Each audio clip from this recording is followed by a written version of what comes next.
Yo, what's going on YouTube, GZTV? We are here to talk about the weekend of NBA basketball.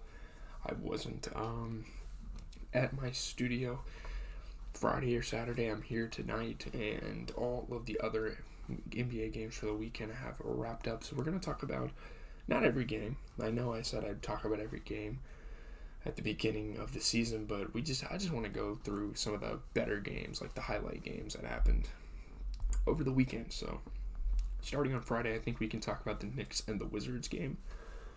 Good game. Julius Randle scores 46 as the Knicks rally past the Wizards. They win by 6. Julius Randle answered Kristaps Porzingis' early flurry, and by the time the New York standout was done, he'd matched his career high in scoring. So one of his best scoring nights of his career. Great night for Julius Randle. 46 points, 50% from 3. This was a Friday game. You get 10 points, 12 rebounds for Mitchell Robinson. I mean, let's be honest, Julius Randle was just doing it all. You look at the Wizards, 23 points for Kuz. You get 23 points for Kristaps Porzingis, who shot 50% overall shoot. Taj Gibson or Corey Kispert or Chris Nunn? Kendrick Nunn, sorry. There's a lot of bench players. There's a lot of role players surrounding the Wizards that should definitely be playing a little better, I guess. I can kind of excuse Taj Gibson. He's late in his career. I know my voice sounds like shit, but I'm trying to get this video out for you guys. But let's just move on to the Hornets and the Timberwolves. Obviously Anthony Edwards and LaMelo Ball battling is always a great thing. LaMelo Ball helps the Hornets beat the Timberwolves by 8. Great scoring, rebounding, decent passing here for LaMelo Ball. The dagger three-pointer down the stretch to lead the Charlotte Hornets past the Timberwolves. They win by 8. And yeah. Looking at the Hornets, 20 points for P.J. Washington off of 40% three-point shooting, 50% from the field. 27 points and 13 rebounds for Gordon Hayward. He has been having a pretty solid stretch recently. He shot 67% from 3. 32 points and 10 rebounds for LaMelo Ball. You look at the Timberwolves, 17 points and 10 rebounds for Rudy Gobert, 29 for Anthony Edwards. But, Kyle Anderson, Jordan McLaughlin, Austin Rivers, guys like that definitely need to fill a role a little bit more as we move through their season. They're not doing bad this year, but they're also not doing good. And it doesn't help that their front office just made what might be one of their worst decisions ever. Let's move on to the Thunder and the Suns. Devin Booker scores 25 points. The Suns beat the Thunder by 9. The Phoenix Suns are still looking forward to the debut of recently acquired superstar Kevin Durant, but in the meantime, they're out here winning basketball games, and I can definitely respect that. They're playing some pretty good winning basketball. But Jalen Williams, he put up 22 points. He shot 33% from 3. No Shea, of course. You got to take this game with a bit of a grain of salt. 28 points for Isaiah Joe, though he shot 50% from 3, showing that he is probably one of the best three-point shooters in the league. Isaiah Joe is a guy that the Thunder should probably keep moving forward. Lou Dort had 17 points and 10 rebounds. Not a great game for Josh Giddey, Jeremiah Robinson, Earl, or Aaron Wiggins off the bench. I mean, those guys didn't play all that well, so yeah, they didn't really produce that much for this team. It is what it is. I mean, the Suns are still a great basketball team. I'm not going to take that away from anything. 14 points, 11 rebounds for DeAndre Ayton, 25 points for Devin Booker. The last game we're going to talk about for the Friday night games is, of course, the Kings and the Clippers. Wow, what a game! What a game of offensive juggernauts. I mean, these teams were just scoring again and again. You look at the score, and it just kept stacking up, and it ended up at 176 to 175. Kings outlast the Clippers by a point in double overtime. There were a couple moments that night when Sacramento coach Mike Brown wishes he could have enjoyed being a part of the second highest scoring game in NBA history. And yeah, I mean, this game was insane. This was one of the craziest games all year. I'm not going to say it's game of the year because high scoring doesn't mean it was a good game. It means there was no fucking defense. Let's be honest. I mean, Domantas Sabonis, 20 points, 10 rebounds, 42 points, 12 assists for De'Aaron Fox, 50% from 3. Holy cow, the production for Malik Monk off the bench and the efficiency, 45 points, 6 for 12 from 3. He shot 50% from 3. He played incredible. Moving on to the Clippers side of things, because, wow, they didn't disappoint either. 34-10 for Paul George, shooting 50% from the field. 44 points for Kawhi, shooting 67% from three. Kawhi is continuing to improve. 10-10 for Plumlee, didn't miss a single shot. 17-14 for Westbrook. 24 for Norman Powell. Like, a lot of good performances. It's just guys like Marcus Morris and Eric Gordon. In a high-scoring game like this, guys like that need to give a little more. At least one of them. But yeah, that game was insane. Let's move on to Saturday. We're going to talk about the Celtics and the Sixers. Great game, great rivalry game. These two are always engaged in some classic battles. Jason Tatum's late three lifts the Celtics past Joel Embiid and the 76ers. They won by 3. Jason Tatum buried the three-pointer that put Boston ahead with 1.3 seconds left and casually backpedaled on defense before he turned to greet his teammates, and a 70-foot shot just sailed over his head into the basket. I mean, holy cow. That was nerve-wracking as a Celtics fan to watch the end of that. I thought that was going to count, and thank goodness it didn't. Not a great game for Jason Tatum. I mean, he still had 18 points, 13 rebounds. Jaylen Brown's really who performed that night. 26 points, 50% from 3. Man, my voice is, I bet it's so annoying for you guys. Oh my goodness. I gotta get going to bed soon. This is doing too much, I think. But looking at the Sixers, 41-12 for Joel Embiid, 21 for James Harden. I mean, I appreciate the rebounding for PJ Tucker. He had a good hustle game, but guys like him, DeAnthony Melton, Jalen McDaniels, Georges Niang, I mean, guys like them off the bench. I don't know. They just got to pick it up. I don't know if it's Jalen or Jaden. It is Jalen. I don't care, honestly. But hey, we move on to Raptors Pistons. Low scoring, but it was a close game. Again, I'm going to talk about the close games. Let's just look at the box score for this game. I mean, 29 points for Pascal Siakam. He shot 50% from 3. You look at the Pistons, 10 points, 10 rebounds for James Wiseman, 10 points, 10 assists for Jaden Ivey, 21 points and 18 rebounds for Marvin Bagley. I mean, Alec Burks and Killian Hayes played like shit, so that's why they lost the game. It's plain and simple. I don't know. Not much to say about that game. Heat and Hornets is the next game I want to talk about. Mark Williams and the Hornets send the Heat to their 4th straight loss. They won by 5. The Heat were looking pretty good. I mean, they still do look like a good basketball team. They look like a viable option in the East, but man, they've been losing games recently, and I mean, the Hornets have been winning games. Great scoring for Gordon Hayward. Monster game for the rookie center Mark Williams. Decent scoring, insane rebounding. He had his best scoring night and rebounding night of his career, and that's what they needed to win the game. And yeah, they win.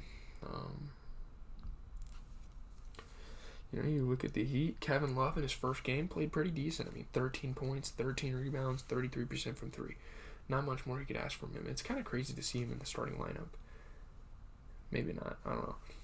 Jimmy Butler had 28 points. He shot 75% from the field. Tyler Hero had 33. Shot 50% from 3. Not a great game for Gabe Vincent. Not a great game for, honestly, like Cody Zeller and Victor Oladipo and Max Strus. No bench help at all. Hornets definitely had them beat on the bench production. But 21 points for Gordon Hayward. He shot 50% from 3. 18 points, 20 rebounds for Mark Williams. Shot 75% from the field. 19 points, 13 assists for LaMelo. That's going to do it for that game. What other game should we talk about? Okay, I think we're done with Saturday. We can talk about the Sunday games now. There's a decent amount of close ones we can talk about. Suns and Bucks, a little bit of a finals rematch. Bucks outlast the Suns by 3 for their 14th consecutive victory. Giannis Antetokounmpo's absence couldn't prevent the Milwaukee Bucks from extending the longest winning streak in the NBA this season.